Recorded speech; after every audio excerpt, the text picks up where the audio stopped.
Hello learners, कैसे हो सब। This is science certificate Akshay Kumar Upadhyay, welcome back. आज हम लोग पढ़ने वाले हैं किसके बारे में? आज हम लोग पढ़ने वाले हैं न्यूमेरिकल्स के बारे में। ये जो सेशन है ये दो पार्ट में हम लोग कवर करेंगे, न्यूमेरिकल्स 1 एंड 2, जिसमें न्यूमेरिकल्स 1 में हम लोग रिफ्लेक्शन ऑफ लाइट के न्यूमेरिकल्स कवर करेंगे, रिफ्लेक्शन नंबर 2 बाद में है जब हम लोग रिफ्रैक्शन कंप्लीट कर लेंगे तब। तो रिफ्लेक्शन के कुछ न्यूमेरिकल्स करेंगे, समझने की कोशिश करेंगे कैसे सॉल्व किया जाता है। अगर आपको और भी ज्यादा न्यूमेरिकल्स चाहिए based on reflection and refraction तो आप लोग कमेंट में लिख सकते हो, ठीक है। आज हम लोग क्या करेंगे, एटलीस्ट समझ लेंगे कि न्यूमेरिकल्स कैसे सॉल्व किया जाता है। तो वो समझने से पहले हमें एटलीस्ट आइडिया होना चाहिए कि कौन से फॉर्मूलाज है जो कि हम लोग यूज करके न्यूमेरिकल्स कंप्लीट कर सकते हैं इसके। तो यहाँ पे मैंने दो फॉर्मूलाज आपके सामने लिखे हैं and that is very very important formulas. That is magnification जो है आपका वो होता है -v/u फॉर मिरर, याद रख लेना मिरर के लिए, और कॉनकेव हो कॉन्वेक्स हो डजंट मैटर, दोनों के लिए सेम फॉर्मूला लगेगा। और अगर आप लोग बात करो मैग्निफिकेशन फॉर्मूला के बाद कि मिरर फॉर्मूला के बारे में, तो मिरर फॉर्मूला यहाँ पे आप लोग देख सकते हो, this is your mirror formula and that is 1/f is 1/v + 1/u। Last lecture में हम लोग ने इसके बारे में डिस्कस किया था, इसे डिटेल में कवर किया था। अगर आप लोगों ने वो लेक्चर नहीं देखा है तो वो जाके एक बार वीडियो देख लो, सो दैट आपका जो भी कंफ्यूजन है वो कवर हो जाएगा, ठीक है। सो ये दो फॉर्मूलाज बहुत ज्यादा जरूरी है। एक तो magnification of mirror, that is mirror में मैग्निफिकेशन कैसे होता है, and second is mirror formula के बारे में। अगर ये दो बेसिक फॉर्मूलाज आपको आते हैं तो हम लोग बोल सकते हैं कि आप लोग रेडी हो न्यूमेरिकल सॉल्व करने के लिए। लास्ट लेक्चर में हम लोगों ने एक न्यूमेरिकल सॉल्व किया था, लास्ट वीडियो में भी आप लोग वो भी देख सकते हो, उसमें मैग्निफिकेशन के बारे में देखा था। आज हम लोग स्टार्ट करते हैं, दोनों को मर्ज करके mirror formula as well as magnification को सॉल्व करके देखते हैं कि कैसे आंसर्स निकाला जाए। जिसमें याद रख लेना जो आपका एफ होता है वो फोकल लेंथ होता है, ऑब्जेक्ट डिस्टेंस यू से डिनोट किया जाता है, वी से इमेज डिस्टेंस को डिनोट करते हैं, H I that is height of image जो है वो होता है H I, and that is H O height of object. बहुत जगह पे H1 H2 भी लिखा जाता है, आप चाहो तो H2 H1 भी लिख सकते हो, H2 for height of image and H1 for height of object. तो ये आपके ऊपर है, ठीक है। एच आई के जगह पे आप लिख सकते हो H2 एंड H1 लिख सकते हो HO के जगह पे। तो it is totally upon you कि आप लोग क्या डिनोशंस देना चाहते हो, उसे किसे डिनोट करना चाहते हो, ठीक है। यहाँ पे ऐसा कुछ स्टैंडर्ड नहीं है, स्टैंडर्डाइज नहीं है कि आपको यही करना है ऐसे। चलिए स्टार्ट करते हैं पहले फॉर्मूला के साथ या फिर पहले न्यूमेरिकल्स के साथ। क्या लिखा गया देखते हैं। चलो इसमें हमेशा याद रखना कि न्यूमेरिकल्स में पहले आप फाइंड आउट करोगे गिवन क्या क्या है। तो पहले दिया है 4.5 सेंटीमीटर नीडल। अब ये 4.5 सेंटीमीटर मतलब हाइट ऑफ दैट नीडल है, इस प्लेस 12 सेंटीमीटर अवे। अब ये 12 centimetre away from the convex mirror बोला है, कॉन्वेक्स मिरर से दूर रखा गया है, दैट इज ये ऑब्जेक्ट का डिस्टेंस है। एंड फोकल लेंथ दिया है 15 सेंटीमीटर। अब देखो मैंने आपको बोला था फोकल लेंथ हमेशा याद रखना आपको कि कॉनकेव के लिए, कॉनकेव मिरर के लिए नेगेटिव होता है, कॉन्वेक्स के लिए पॉजिटिव होता है। तो यहाँ पे कॉन्वेक्स है राइट, तो पॉजिटिव होगा। तो चलो स्टार्ट करते हैं।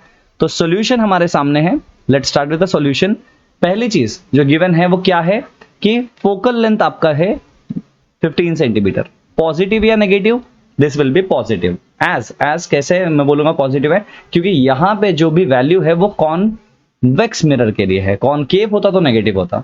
देन उसके बाद में जो ऑब्जेक्ट का डिस्टेंस दिया गया है वो 12 सेंटीमीटर दिया गया है, ओके, फ्रॉम अ मिरर। तो मतलब ये देखो याद रखो कि आपका जो डिस्टेंस होता है ऑब्जेक्ट का वो हमेशा लेफ्ट हैंड साइड से लिया जाता है, तो नेगेटिव ही होगा। And next is height of object दिया गया है कितना, that is your 4.5 centimetre, 4.5 centimetre. Okay great, we have this given. हमारे पास ये गिवन वाला पार्ट कंप्लीटेड है। चलो ग्रेट, अब हम लोग क्या करते हैं, ये गिवन तो समझ में आ ही गया हमें। हम लोग इस गिवन को लेके क्या करते हैं, यहाँ पे ओके एक सम सॉल्व करने की कोशिश करते हैं। अब गिवन देने के बाद हम लोग क्या करेंगे, उस वैल्यूज को सब्स्टिट्यूट करेंगे। सबसे पहले आपको पता चलना चाहिए कि आपको क्या सॉल्व करना है, क्या निकालना है, ठीक है। सबसे पहले चीज तो हमारे पास F है, U है, HO है। अब फाइंड आउट क्या करना है, बोला है give the location of image. Location of image, अब इमेज का लोकेशन देना है, मतलब आपको ऑब्जेक्ट का डिस्टेंस दिया गया है, उसके हिसाब से इमेज डिस्टेंस कितना है, सो दैट मुझे पता चले ना कि इमेज कहां पे है। लोकेशन ऑफ इमेज मतलब इमेज का distance. And next is magnification निकालना है। चलो ग्रेट, निकाल लेंगे आराम से। चलिए सॉल्व करते हैं। पहला फॉर्मूला देखते हैं कि बाय मिरर फॉर्मूला, राइट। हमारे पास एक मिरर फॉर्मूला या फिर मिरर इक्वेशन लिख दो आप तो भी चलेगा। मिरर फॉर्मूला क्या है, mirror formula we have the mirror formula as 1/f is equals to 1/u या फिर 1/v प्लस 1/u, ठीक है। Will substitute the values. हमारे पास f है, u है, v निकालना है, तो मैं v को इस तरफ ले लेता हूं। 1/v is equals to 1/f plus के जगह पे अभी आ जाएगा माइनस, और ये लेफ्ट हैंड साइड में चला जाएगा 1/u। Okay, will substitute the values, हम सब्सटीट्यूट करते हैं वैल्यूज को, बिकॉज हमारे पास f की भी वैल्यू है और u की भी वैल्यू है। चलिए सब्सटीट्यूट करते हैं। Will start with the first, तो 1 upon v is equals to 1 upon f, अब f इज पॉजिटिव दिया हो जाएगा 15 माइनस 1 अपॉन, अब आपके पास u जो है वो -12 है, सब्सटीट्यूट कर देते हैं। तो 1 upon v is equals to, आप लिख सकते हो 1 अपॉन 15 प्लस 1 अपॉन 12। अब देखो, आप चाहो, यहां पे फिर से मैं बोलता हूं, आप चाहो तो आप क्रॉस मल्टीप्लाई कर सकते हो और एल्स आप एलसीएम लेके सॉल्व कर सकते हो। मैं बोलता हूं हमेशा प्रेफर करना है आप सबको कि आप सब एलसीएम मेथड से जाओ। एलसीएम मेथड से जब जाओगे तो थोड़ा ज्यादा इजी लगता है देखने में, राइट? चलिए करते हैं फिर। Okay, so will go with the LCM method. या so 1 upon v, 1 upon, oh sorry, या तो 1 upon v is equals to 1 upon f। अब मैं क्या करता हूं, इसे 60 करना है मुझे, ओके मैं 60 कर सकता हूं 4 से करके, 4 अपॉन 60 प्लस आप लिख सकते हो यहां पे अभी 5 अपॉन 60, राइट? मैंने क्या कर दिया, मैंने एलसीएम ले लिया। आप डायरेक्टली भी कर सकते हो, मैं ईच एंड एवरी स्टेप कर रहा हूं। 1 upon v is equals to, आप लिख सकते हो 9 अपॉन 60, या फिर v is equals to 60 divided by 9।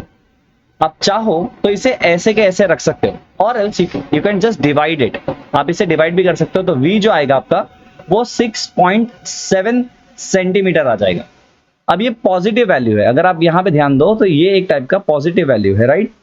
तो ये मेरा पॉजिटिव वैल्यू है। तो क्या मैं इससे कंक्लूड कर सकता हूं ऐसा कि मेरा जो भी इमेज बना है, अभी जो भी मेरा इमेज बना है वो कहां पे बना है, वो वर्चुअली बना है, राइट? कॉज पॉजिटिव आ रहा है, देखो इमेज डिस्टेंस पॉजिटिव है, मतलब मिरर के पीछे साइड है, that means it's virtual in nature.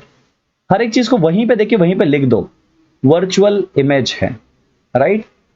Okay चलो, मेरे पास इमेज के बारे में पता चल गया मुझे। अच्छा, इमेज का डिस्टेंस भी कम है, तो चलो ये भी ठीक है। अब पूछा मैग्निफिकेशन कितना हुआ है, इसमें जो भी आपका मैग्निफिकेशन हुआ वो हुआ कितना है, तो चलो मैग्निफिकेशन भी निकाल लेते हैं जल्दी से। तो मैग्निफिकेशन के लिए फिर से हम इसे एक पार्टीशन कर देते हैं यहाँ पे, let's just give the partition, line क्यों दे दिया मैंने, ये ओके, विल सॉल्व इट। अब यहां पे अगर आप देखो तो इसे मैं ऐसा लिख सकता हूं कि मैग्निफिकेशन एक्चुअली में आपका होता है, क्या होता है मैग्निफिकेशन? अगर मैं आपको पूछूं what do you mean by magnification, it is -v by u। आप चाहो तो आप height of object, height of image से भी जा सकते हो, बट मैं बोल रहा हूं कि आप v बाय u लो, बिकॉज मैग्निफिकेशन पूछा है, यहाँ पे इमेज का हाइट नहीं पूछा है। अगर इमेज हाइट बोला होता तो आप वो -v upon u is equals to hi upon ho भी कर सकते थे। मैं यहाँ पे सब्स्टिट्यूशन कर देता हूं, तो magnification is equals to -v, that is -6.7। आप या फिर -6.7 लिखो, या फिर आप इजीएस्ट वे में जा सकते हो 60/9 इंटू, अब नीचे u है, राइट? u कितना है आपका, -12 है। आप ऐसे जा सकते हो, ये भी बहुत ज्यादा इजी हो जाएगा आप सबके लिए। ओके, आप रेशियो को इस वाले को सब्स्टिट्यूट करो और इसे करो, डजंट मैटर, बट इजी होगा कि आप रेशियो वाले को यहाँ पे सब्स्टिट्यूट कर दो। तो m क्या बनेगा आपका, तो m इज इक्वल्स टू, अब माइनस माइनस में कैंसिल कर लेता, ये 5/9 बन जाएगा। तो आपका जो मैग्निफिकेशन मिल रहा है वो 5/9 मिल रहा है। आप ये भी लिख सकते हो कि आपका जो मैग्निफिकेशन, आप चाहो तो इसे डेसिमल्स में भी लेके आ सकते हो, नो इश्यूज, बट मैं यहाँ पे इसे ऐसे ही प्रेफर करूंगा छोड़ना। तो जो मेरा मैग्निफिकेशन मिला है दैट इज नथिंग बट, मैं बोल सकता हूँ कि 5/9, तो मेरा मैग्निफिकेशन इज 5/9, तो ये मिल गया मैग्निफिकेशन। एज अ होमवर्क आप लोग क्या कर सकते हो कि आप लोग इसमें जो है HI भी फाइंड आउट कर सकते हो। HI मतलब इमेज का हाइट भी, हाइट ऑफ इमेज भी फाइंड आउट कर सकते हो, ठीक है, आराम से कर सकते हो। v तो हम लोगों ने निकाल लिया, डायरेक्ट 6.7 सेंटीमीटर आ चुका है। So this is very very easy बच्चों, एक बार ट्राई करना, इसे होमवर्क में एज अ होमवर्क सॉल्व कर लो। क्वेश्चन में नहीं पूछा है, नहीं तो हम लोग उससे भी कर लेते, चलो ठीक है। अच्छा, यहाँ पे पूछा है नेक्स्ट क्वेश्चन में, और एक ट्विस्ट है। ट्विस्ट ये है कि क्वेश्चन में बोला गया है, अगर क्या होगा जब image as the needle is moved farther from the mirror, अगर जो आपका ऑब्जेक्ट है, ओके, इमेज पे ऐसा क्या असर पड़ेगा जब मैं ऑब्जेक्ट को दूर ले जाऊंगा। तो जब मैं ऑब्जेक्ट को दूर ले जाऊंगा तो उसका इमेज के साइज पे क्या फर्क पड़ेगा। तो आप देखो, जैसे जैसे दूर लेके जाओगे आप u का वैल्यू जो है बढ़ाते जाओगे, राइट? u बढ़ेगा तो आपका जो v का डिस्टेंस है वो भी बढ़ेगा। एज u इंक्रीजेस आपका v भी इंक्रीज होगा, जितना दूर ऑब्जेक्ट होगा उतना ही दूर इमेज भी फॉर्म होगा। So this is quite easy question, first वाला ही था एकदम इजी, आप लोग इसे सॉल्व कर सकते हो। राइट। होमवर्क वाला पार्ट याद रख लेना, आपको ये वाला जो है होमवर्क में सॉल्व करना है कि हाइट ऑफ इमेज निकालना है आप। चलिए, तो आई होप ये पहला वाला न्यूमेरिकल आपको समझ में आ गया होगा। चलो सेकंड न्यूमेरिकल देखते हैं। अब सेकंड न्यूमेरिकल में लिखा है Rohit placed a pencil perpendicular to the principal axis. Okay, तो रोहित कोई है पर्सन जिसने क्या किया है कि एक पेंसिल प्लेस किया है परपेंडिकुलर टू द, ओके चलो ठीक है, इमेज बना लेते हैं इसका जल्दी से। आप लोग देखो, जितना ज्यादा इमेज बनाओगे ना उतना ज्यादा क्लैरिटी आएगी आपके डायग्राम्स में भी और आपके नॉलेज में भी। ठीक है, तो इसे हम लोग थोड़ा सा रब कर लेते हैं। तो रोहित ने क्या किया है, एक प्रिंसिपल एक्सिस लिया है और उस पे ओके एक मिरर पे, कौन सा मिरर है, लेट्स सी कन्वर्जिंग मिरर है। अच्छा, कन्वर्जिंग मिरर है मतलब कौन सा मिरर होगा आपके हिसाब से? क्या वो कॉनकेव होगा या कॉन्वेक्स होगा? थोड़ा सोचो इसके बारे में। कन्वर्जिंग मिरर है, राइट। कन्वर्जिंग मिरर हमेशा याद रखना कि आपके कॉनकेव मिरर होते हैं। ओके, ये मैंने कन्वर्जेंस और डाइवर्जेंस लेक्चर में पढ़ाया है। अगर आपने नहीं देखा है उस लेक्चर को प्लीज जाके देख लो, सो दैट आपका कुछ भी मिस आउट ना हो। ठीक है, सो लेट्स से यहां से मैंने एक स्ट्रेट लाइन बना ली। ओके, और ये सेंटर ऑफ कर्वेचर है, सेंटर ऑफ कर्वेचर है, लेट्स से ये सेंटर ऑफ कर्वेचर है, ये फोकस है, राइट, और ये पोल है। This is focus and this is pole.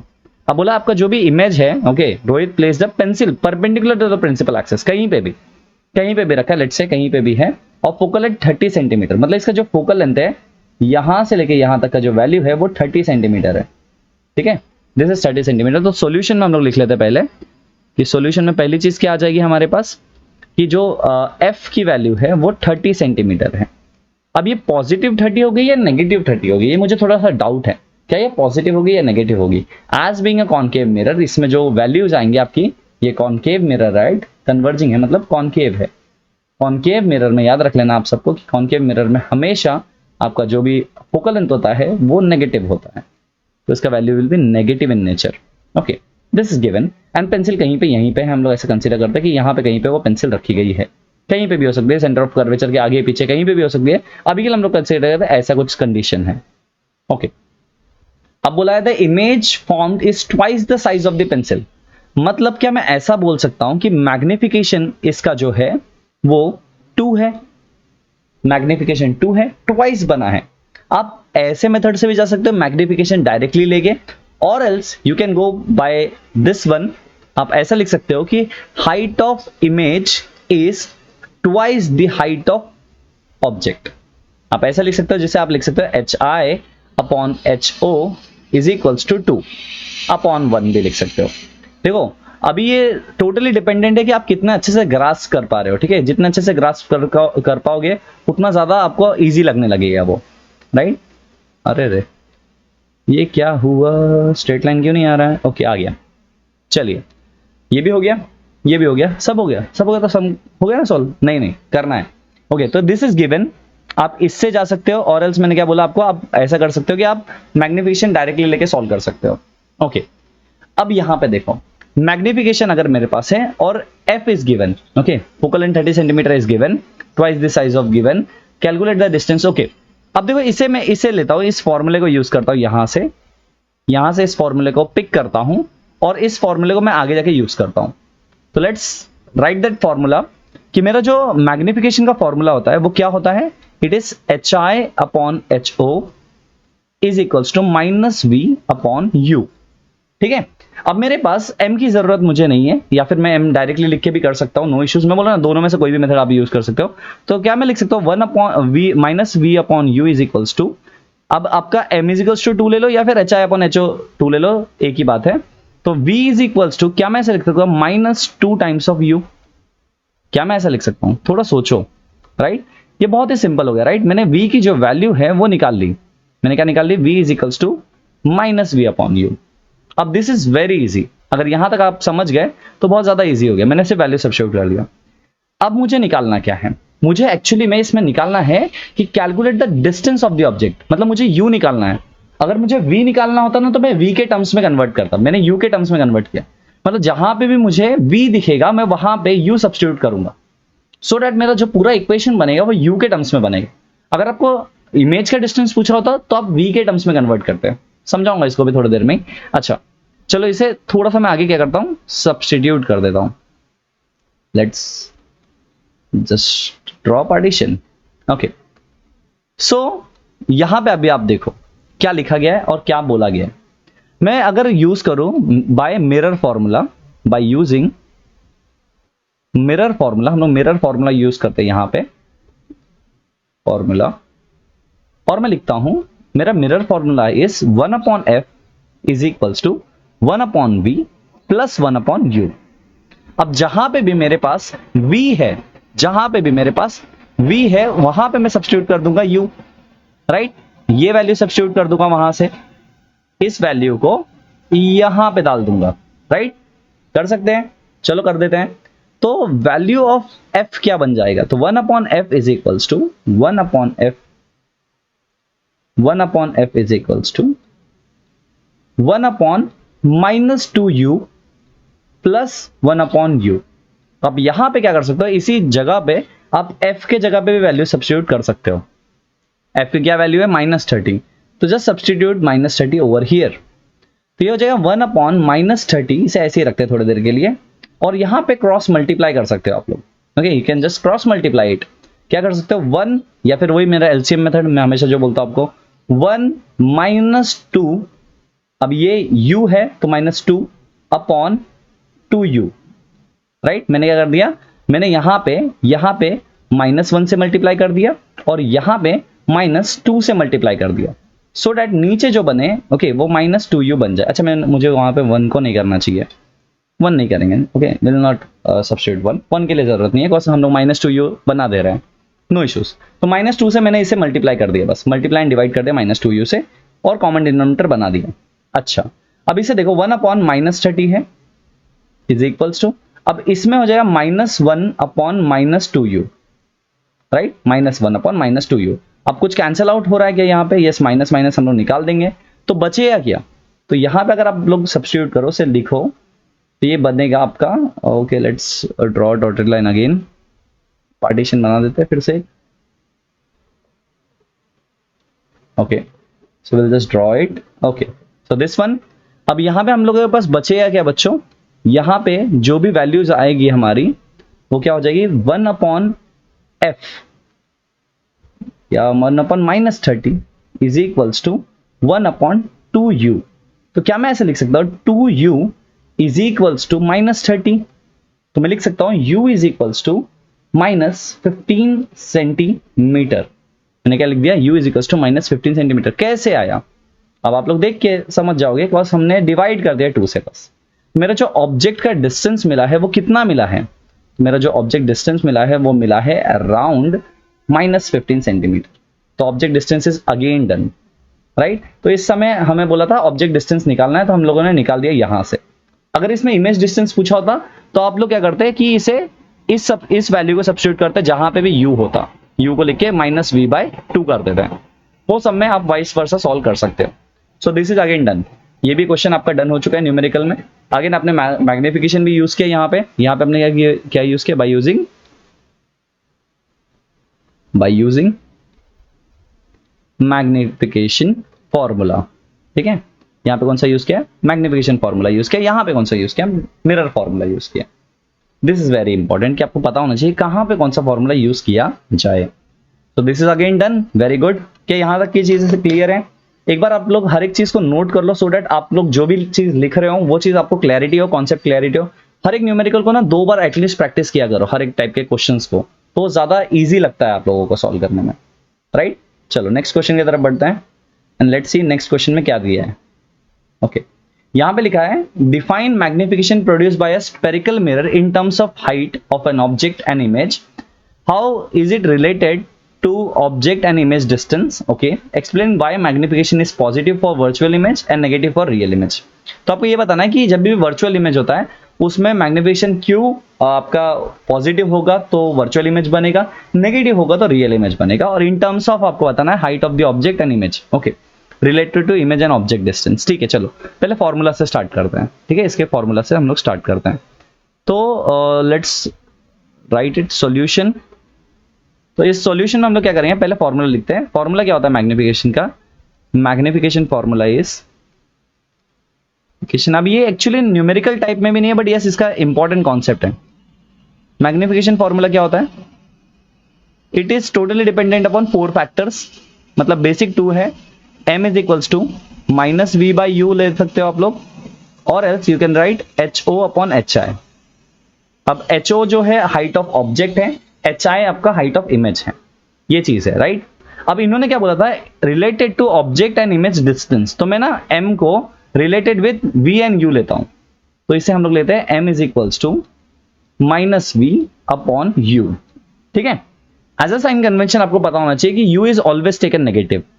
Sign convention में आपका ऑब्जेक्ट का डिस्टेंस हमेशा, object is always placed in left hand side और वो नेगेटिव लेते हैं। तो अभी मेरा पूरा पूरा गेम जो मैग्निफिकेशन का है वो डिपेंडेंट है किस पे डिपेंडेंट है, बिकॉज देखो ये u का वैल्यू नेगेटिव आएगा तो ये कैंसिल आउट हो जाए, पूरा का पूरा वैल्यू डिपेंडेंट है v के ऊपर, राइट। तो मेरा मैग्निफिकेशन जो है वो डिपेंडेंट है v के साइन के ऊपर, कि v का साइन क्या है। v अगर समझो पॉजिटिव होता है, लेट्स से v अगर पॉजिटिव होता है, तो इसका मतलब क्या होगा, तो क्या मैं बोल सकता हूं अगर if v is positive, if v is positive then m is positive, है ना। अगर v विल बी पॉजिटिव तो m will be positive, cause मैंने बताया ना u का वैल्यू नेगेटिव आएगा तो ये माइनस माइनस तो वैसे भी कैंसिल आउट हो जाएंगे, तो पूरा का पूरा वैल्यू किस पे डिपेंड होगा, v पे। अगर let's say if m depends upon v again, अगर v नेगेटिव है तो क्या होगा, तो इफ v इज नेगेटिव तो आपका m का भी वैल्यू नेगेटिव हो जाएगा, m विल बी नेगेटिव। मतलब मेरा पूरा का पूरा गेम जो है वो मैग्निफिकेशन का जो गेम है, पॉजिटिव या नेगेटिव होने का मैग्निफिकेशन, वो डिपेंड करता है v के ऊपर। u तो फिक्स्ड है साइन कन्वेंशन के हिसाब से। यहां पे ध्यान दो कि आपका v पॉजिटिव कब होगा, ओके v पॉजिटिव कब होता है, v पॉजिटिव होने का मतलब होता है कोई भी मिरर ले लो तो v पॉजिटिव तब होगा जब राइट हैंड साइड पे होगा, मिरर के पीछे के साइड। मिरर के पीछे होगा तो image distance will be positive. Image distance कब पॉजिटिव होता है, इमेज का डिस्टेंस कब पॉजिटिव होगा, जब इमेज वर्चुअल होता है, जब इमेज वर्चुअल होगा, है ना। वर्चुअल इमेज लिख देता हूं मैं यहां पे, राइट। अगर लॉजिकली देखो एक इमेज बना के दिखाता हूं आपको, थोड़ा रफ ही बना लेते हैं, मे बी वो भी चल जाएगा। फॉर एग्जांपल कॉनकेव मिरर ले लिया, चलो लेट्स से ऐसा कुछ कॉनकेव मिरर मेरे पास है। कॉन्वेक्स में तो सभी वर्चुअल होंगे तो वो लेके मतलब नहीं है, ओके। और समझो मेरा ऑब्जेक्ट यहां पे कहीं पे है, तो आपने एक इमेज देखा होगा, इसमें ऐसा था, अगर आपको याद है बेसिक डायग्राम, तो इसमें कुछ ऐसे जा रहे थे और एक रे ऑफ लाइट यहां से पास हो रही थी ऐसे, राइट। और उसको हम लोग ने पीछे ट्रैजेक्टरी बना के हम लोगों ने क्या किया था, वहां पे पीछे मिलाया था उसे, और उसका इमेज यहां पे बना था कहीं पे ऐसे। तो ये जो पूरा पार्ट था ये पॉजिटिव आया था, देखो v का वैल्यू पॉजिटिव आया था। हमने कहा था कि ये जो इमेज है ये वर्चुअल इमेज है, क्यों कहा था, cause it is behind the mirror. तो पॉजिटिव v हमेशा बताता आपको कि वो वर्चुअल इमेज है, तो v इज पॉजिटिव तो m is positive, that means magnification is positive then image is virtual. Vice versa, अगर इमेज नेगेटिव है, इमेज डिस्टेंस अगर नेगेटिव है, अगर इमेज डिस्टेंस नेगेटिव है, v इज नेगेटिव यहां पे, तो मैं बोलूंगा कि वो रियल इमेज है, it is a real image, क्योंकि ये लेफ्ट हैंड साइड पे आएगा और ये मैग्निफिकेशन भी जो है वो नेगेटिव हो जाएगा। दैट मीन्स मैग्निफिकेशन कब नेगेटिव होता है, जब रियल इमेज होता है, और मैग्निफिकेशन कब पॉजिटिव होता है, जब वर्चुअल इमेज होता है। एंड इस क्वेश्चन का यही आंसर है। तो इसका कॉन्सेप्ट समझना बहुत ज्यादा जरूरी है, ओके। तो ये totally depends on the sign of v and u, not v and u, v के ऊपर डिपेंड करता है, डायरेक्टली मैं बोल सकता हूं। u तो हम लोग का साइन कन्वेंशन में आ जाएगा। चलो नेक्स्ट क्वेश्चन देख लेते हैं, एक और क्वेश्चन देखते हैं ऐसा ही। An object is placed at 25 centimeter away from a converging mirror of focal length this converging mirror बोला है। converging mirror का मतलब concave mirror, मैं यहाँ पे लिख देता हूँ। ये लोग हमें बेवकूफ बनाने की कोशिश कर रहे हैं, बट हम बनेंगे नहीं, राइट। concave mirror, ओके ये दिया गया है concave mirror का वैल्यू, और फोकल लेंथ दिया है 20 सेंटीमीटर। तो सॉल्यूशन लिख लेते हैं हम लोग। तो सॉल्यूशन में बताओ f क्या आएगा, तो f will be positive, right, या नहीं नेगेटिव, क्योंकि कॉनकेव है ना बेटा, तो 20 सेंटीमीटर हो जाएगा, ये हो जाएगा 20 सेंटीमीटर। तो focal length will be 20 centimetre, okay. An object is placed at 25 centimetre away from the mirror, 25 centimetre दूर है, दैट मीन्स ऑब्जेक्ट का डिस्टेंस दिया गया है कितना, 25 centimetre away from the converging mirror, minus आएगा, नेगेटिव साइन आएगा। इसी टाइप का एक सम हम लोग ने मिरर फॉर्मूले वाले सम में किया था।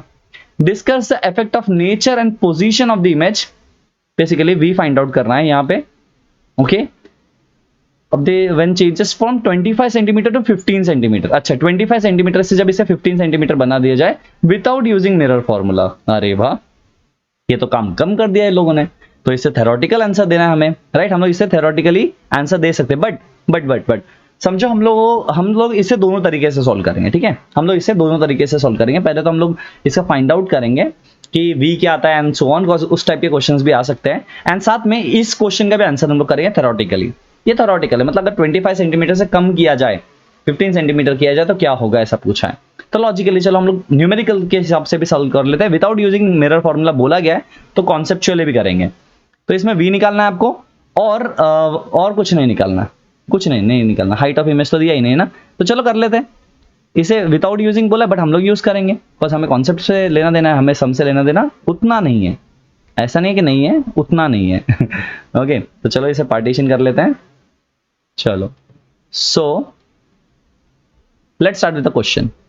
अब क्वेश्चन में देखो, आप लॉजिकली सोचो थोड़ा। अभी बच्चे बोलेंगे सर आपने तो क्वेश्चन में देखा ही नहीं, क्वेश्चन में तो बोला था मिरर फॉर्मूला मत यूज करो, आप यूज कर रहे हो। हम लोग इस क्वेश्चन को दोनों तरीके से सॉल्व करेंगे। अब ऐसे ही क्वेश्चन अगर बोला जाए विद मिरर फॉर्मूला तो क्या करोगे, लटक जाओगे वहीं पे, नहीं ना, बाय यूजिंग मिरर फॉर्मूला, ठीक है, फॉर्मूला। प्लीज कॉन्सेप्ट पे ध्यान दिया करो, वो बाकी कॉन्सेप्चुअल जो पार्ट है, मैं थेरोटिकल जो पार्ट है वो लास्ट में मैं आपको स्टेटमेंट वाइज समझा दूंगा। इसे सम को सॉल्व भी कर लेते हैं। अब इस स्टेज तक अगर आप लोग खुद से सम सॉल्व नहीं कर सकते तो बहुत मुश्किल में हो बच्चों आप लोग, और यहाँ तक अभी हम लोग ने जो भी सम सॉल्व किए ये सेम ही टाइप के सम्स थे सब। ओके 1/u यही फॉर्मूला है। अब हमें v दिया है नहीं दिया है तो v लिख लेते हैं, सेम सम है, सब में v फाइंड आउट करना था, राइट, हम लोग ने जो भी निकाला। तो 1/f माइनस 1/ क्या था u, ठीक है, चलो सब्स्टिट्यूट कर देते हैं। 1/v is equals to 1/f, 1/f का मतलब था 1/-20, जो गिवन है वो लिख दो, माइनस 1/-25 सॉल्व कर सकते हो। 1/v is equals to 1/-20 plus 1/25। अब बोलोगे सर बच्चे क्या करेंगे बताओ, हवन करेंगे नहीं ना, अच्छा हवन नहीं करना है। ओके तो यहाँ पे हम लोगों को क्या करना है, एलसीएम मेथड यूज करना है। कौन सा यूज करना है, एलसीएम मेथड यूज करना है। तो 1/v is equals to 1/v is equals to, इसको क्या हो गया भाई, तेरी सांसें रुक रुक के क्यों चल रही है। 1/v इज इक्वल्स टू अच्छा अब देखो यहाँ पे आप एलसीएम कर सकते हो, तो -5 से मल्टीप्लाई कर दो ऊपर, ओके 100 बना दो उसे, प्लस अब डायरेक्ट कर रहा हूं प्लस 4/100, मैंने ऐसे कर दिया। आप ऐसा भी कर सकते हैं, और वही क्रॉस मल्टीप्लाई वगैरह करो, वो बहुत टाइम लगता है। 1/v इज इक्वल्स टू ये हो जाएगा आपका वैल्यू, देखो यहाँ पे -5 और +4 है, तो मतलब इसका वैल्यू विल बी -1/100। तो क्या मैं बोल सकता हूँ v जो आएगा वो -100 सेंटीमीटर आ जाएगा, v जो आएगा वो -100 सेंटीमीटर आ जाएगा। अब यहाँ पे हम लोग ने क्या किया, v का जो वैल्यू निकाला है वो -100 सेंटीमीटर निकाला, कैसे, इन्वर्ट करके, इन्वर्टेंडो लगा दिया। अब बताइए सर हो गया खत्म, फिर से सर ने मैथमेटिक्स को यहाँ पे यूज कर दिया। अरे सब जगह पे बच्चों साइंस एंड मैथ्स चलते रहता है साथ में, ठीक है, तो वो चीज को याद रख लेना। तो v मिल गया, निकालना था क्या, नहीं निकालना था, क्यों किया, टाइम पास कर रहे हैं हम लोग। ओके तो यहाँ पे आपको v मिल चुका है, राइट, आप लोग यहाँ से विद यूजिंग मिरर फॉर्मूला समझ में आ गया। अब आप लोग यही सेम चीज कर सकते हो, इसको एज अ 15 सेंटीमीटर लेके, इसको 15 सेंटीमीटर लेके सॉल्व करके देख सकते हो, और उससे भी आंसर निकाल सकते हो। चलो साइड में रफली सॉल्व कर लेते हैं। ओके साइड में इसे रफली सॉल्व कर लेते हैं। अगर इफ v जो है, सॉरी u जो है वो हम लोग -15 सेंटीमीटर ले ले तो क्या होगा, देन क्या होगा, ऐसा पूछा है, ठीक है। तो इस पार्ट तक का तो एकदम परफेक्ट है, ठीक है, इस पार्ट का कोई टेंशन नहीं है आप लोगों को, इस पार्ट का कोई टेंशन लेने का इश नहीं, हो गया है ना, क्योंकि ये इसे लेना ही नहीं है। अब यहां से जो भी पार्ट है वो लेना है आपको, ठीक है। तो ये जो पार्ट है यहां से हम लोगों को नया सम सॉल्व करना है। अब इसमें क्या बोला है, चलो देखते हैं एक बार। तो 15 सेंटीमीटर जब आप लेते हो तो क्या होगा, अब देखो फोकल लेंथ पे बहुत ज्यादा आपको फोकस करना है इसमें। अगर आप फोकल लेंथ को समझ पा रहे हो, फोकल लेंथ कितना है, 20 सेंटीमीटर दिया है, पहले 20 से पीछे था, 25 सेंटीमीटर पे इमेज रखा गया था, अब 20 के आगे रख रहे हैं। मतलब क्या मैं बोल सकता हूँ, फोकल लेंथ फोकस पे होता है, राइट, फोकस से आगे रख रहे हो आप अगर 15 सेंटीमीटर। चलो सॉल्व करके देखते हैं इसे भी। ओके थेरोटिकली भी देखेंगे कैसे करते हैं, लेकिन सॉल्व करके भी देखते हैं। तो 1/f जो बनेगा आपका वो क्या बनेगा, ओके 1/v वो डायरेक्टली सब्स्टिट्यूट करते हैं, चलो 1/v लेके करते हैं directly. 1/v is equals to 1/f है ना, -1/u। सब्स्टिट्यूट कर देते हैं वैल्यूज यहाँ से, थोड़ी कंजूसी करेंगे हम लोग। तो 1/f वो हो जाएगा 1/-20 माइनस 1/-15। ठीक है, इसे सॉल्व कर लेते हैं। 1/v इज इक्वल्स टू, मैं लिख सकता हूँ इसे 1/20, ओके, -20 प्लस 1/15, क्रॉस मल्टीप्लाई कर लो तो 1/v इज इक्वल्स टू हो जाएगा 15 - 20 अपॉन -300, राइट। ये -300 हो गया। कैसे हुआ 300, क्यों हुआ 300? मल्टीप्लाई किया और कुछ नहीं, क्रॉस मल्टीप्लाई। ओके, अब इसमें 0 0 नहीं, अभी नहीं, पहले इसे कट कर लेते हैं, 0 कट करने की जरूरत नहीं है। 1/v इज इक्वल्स टू, ज्यादा एक्साइटेड हो गया मैं, ओके, तो दिस विल बी -5 अपॉन -300। तो क्या इसका वैल्यू v का हो जाएगा 60 सेंटीमीटर, अगर मैं उल्टा कर दूं इसे तो। लेकिन अभी तो मुझे थोड़ा सा डाउट आ गया, सर 60 पॉजिटिव कैसे आया, इसका तो नेगेटिव आ रहा था। इमेज का डिस्टेंस पॉजिटिव आ ही कैसे सकता है, यहां पे आ सकता है ना बच्चों। यहां पे पहले ये जो बन रहा था ये रियल इमेज बन रहा था, कॉज आपका जो ऑब्जेक्ट था वो between centre of curvature and pole था, क्योंकि वो फोकस से पहले centre of curvature and focus था, तो वो रियल इमेज बना रहा था। अब ये वर्चुअल बना रहा है, अगर आप ध्यान दो इस पे, तो ये एक वर्चुअल इमेज बना रहा है। चलो सर कैसे, एक डायग्राम से समझाने की कोशिश करो, चलो हम बताते हैं इसे डायग्राम में, और थ्योरेटिकल पार्ट को मैं आप स्क्रीनशॉट ले लेना, उसे मैं पढ़ाऊंगा नहीं, ठीक है। मैं थियरी में बहुत कम बिलीव करता हूं बच्चों। ओके चलो, ये एक डायग्राम है फॉर एग्जांपल, ठीक है, रफली बना लेते हैं इसको। So let's rub this part, extra part को रब कर लेते हैं। ये पार्ट मैंने रब कर दिया, ये पार्ट मैंने रब कर दिया, ओके। अब क्या करते हैं हम लोग, इसमें एक स्ट्रेट लाइन बना लेते हैं, ओके, एक लाइन बना लेते हैं। लेट्स से ये हमारा वो प्रिंसिपल एक्सिस है, ये सेंटर ऑफ कर्वेचर है, समझो ये सेंटर ऑफ कर्वेचर है हमारा, and this is your focus, और ये है आपका पोल, ठीक है। मिरर बना लेना, इसमें ये लाइंस नहीं डालोगे तो वो मिरर नहीं कंसिडर किया जाएगा, ठीक है। मेरी जैसी गलती आप लोग मत दोहराना, ठीक है। लेट्स से पहले, ओके, इसका फोकल लेंथ गिवन है, कितना गिवन है फोकल लेंथ, 20 सेंटीमीटर दिया गया है, ये 20 सेंटीमीटर का फोकल लेंथ दिया हुआ है ना, एफ दिया है आपको 20 सेंटीमीटर। अब याद रखना है कि जब 20 से, अब यू जब 25 था सेंटीमीटर, तो क्या मैं बोल सकता हूँ कि वो यहाँ पे कहीं पे था, राइट। अगर u 25 है, u इज इक्वल्स टू 25 जब था, तो यहाँ पे कहीं पे था। तो जब भी आपका object between centre of curvature and focus होता है, तो इसका इमेज ना बियॉन्ड सी बनता है। कहाँ बनता है, बियॉन्ड सी, ठीक है। तो बियॉन्ड सी बनेगा इस केस में, ये केस 1 हो गया समझो।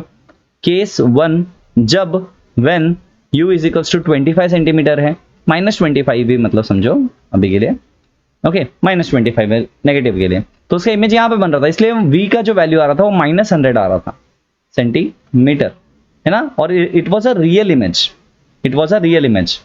बट अगर हम लोग कंसीडर करें सेकंड केस के बारे में, सेकंड केस को हम लोग रेड से डिनोट करते हैं। चलो सेकंड केस में क्या बोला है कि आपका जो ऑब्जेक्ट है वो कहाँ पे, वही ऑब्जेक्ट सेम है, बट ऑब्जेक्ट का जो डिस्टेंस है वो 15 सेंटीमीटर है। 15 सेंटीमीटर मतलब 20 से कम है ना, तो वो फोकस के आगे आ जाएगा। तो इसका इमेज कहाँ पे बनेगा, इसका इमेज अगर आप लोग को याद होगा तो इसका इमेज कुछ अगर आप बनाते थे तो आपका इमेज यहाँ पे कहीं पे वर्चुअली बनता था, याद करने की कोशिश करो, है ना, ऐसा कुछ, राइट। तो ये वर्चुअली बन रहा था इमेज, अगर याद करोगे आप लोग तो ये बहुत ही इजी था, राइट। तो इसका जो v मिलेगा वो पॉजिटिव मिलेगा 60 सेंटीमीटर, वैल्यूज से लेना देना नहीं है, बट लॉजिकली देखो अभी हम लोगों ने न्यूमेरिकल्स भी सॉल्व कर लिया और साथ में इसका जो है वैल्यूज भी निकाल के देख लिया और डायग्राम भी देख लिया। दैट मीन्स यहाँ पे वर्चुअल इमेज बनेगा। सेकंड केस में वर्चुअल होगा, फोकल लेंथ से कम था जब तो वर्चुअल बना, ज्यादा था तब रियल बना इमेज, राइट। तो ये आपको कॉन्सेप्ट है इस क्वेश्चन में पूछा गया, जो मेन कॉन्सेप्ट, जब u 25 सेंटीमीटर है तो रियल इमेज, जब u 15 सेंटीमीटर है तो वर्चुअल इमेज, ये आपको बताना है। और इसका अगर आपको स्टेटमेंट चाहिए तो आपका स्टेटमेंट मैं सामने दिखा देता हूं आप सबको, आप वहां से जो है स्टेटमेंट को देख सकते हैं, ओके। मैं थोड़ा हाईलाइट करके आपको समझा देता हूं इस आंसर को भी, अगर आपको आंसर को समझना है। 25 सेंटीमीटर जब आपने रखा, फोकल लेंथ 20 सेंटीमीटर अगर आप कंसीडर करते हो, तो सिंपल सी बात है इस केस के हिसाब से जो आपका जो ऑब्जेक्ट होगा कहां पे मिलेगा, okay, it will be beyond the centre of curvature. Object कहां पे रहेगा, in front of the centre of curvature, right, centre of curvature के सामने रहेगा, तो उसका इमेज कहां पे बनेगा, image will be beyond the centre of curvature. Similarly अगर मैं यहां पे ध्यान दूं, यहां पे अगर यहाँ पे मैं ऑब्जेक्ट को कंसीडर करूँ 15 सेंटीमीटर पे है और फोकल लेंथ 20 सेंटीमीटर है, तो मैं बोल सकता हूँ कि मेरा जो ऑब्जेक्ट है वो बिटवीन फोकस एंड पोल है, it is object is between focus and pole. तो सिंपल सी बात है, तो उसका इमेज जो बनेगा वो कहाँ पे बनेगा, बिहाइंड द मिरर बनेगा, that is a virtual image, it will be erect and enlarged, बड़ा होगा, हाईली मैग्नीफाइड भी बोलते हैं हम लोग इसे। तो यही आपको देखो केसेस बहुत इंपॉर्टेंट है, आप सब रट लोगे तो मजा नहीं आएगा बच्चों। वो इमेजेस देखो, मैंने 6 इमेजेस बहुत ही अच्छे से बनवाए हैं, उसका जो लिंक है मैं डिस्क्रिप्शन में दे दूंगा और मैं आई बटन पे भी दे दूंगा, आप वहां से देख लो, सो दैट आपको ये चीजें क्लियर हो जाए। तो आई होप ये भी जो सीरीज हम लोगों ने कवर किया है इसमें numericals on reflection of light आपको समझ में आया होगा। और साथ में इसके बाद में आएगा रिफ्रैक्शन ऑफ लाइट, वो भी हम लोग पढ़ेंगे, रिफ्रैक्शन को डिटेल में पढ़ेंगे, उसके रूल्स एंड ऑल, उसके भी डायग्राम्स बनाएंगे, उसका मैग्निफिकेशन, उसके formulas and so on, then उसके न्यूमेरिकल्स एंड देन लाइट का एक न्यूमेरिकल बनाएंगे, फिर उसके एमसीक्यूज के बारे में भी डिस्कस करेंगे। तो लॉट मोर टू कम बच्चों, तो जो है चैनल को सब्सक्राइब कर लो अगर आप लोग नए हो इस चैनल पे। तो आई होप सो ये लेक्चर आपको समझा होगा बच्चों, अगर समझा है तो लाइक कर देना वीडियो को, शेयर कर देना अपने फ्रेंड्स के साथ। Till then bye bye, take care, this Akshay Pada signing of, bye bye.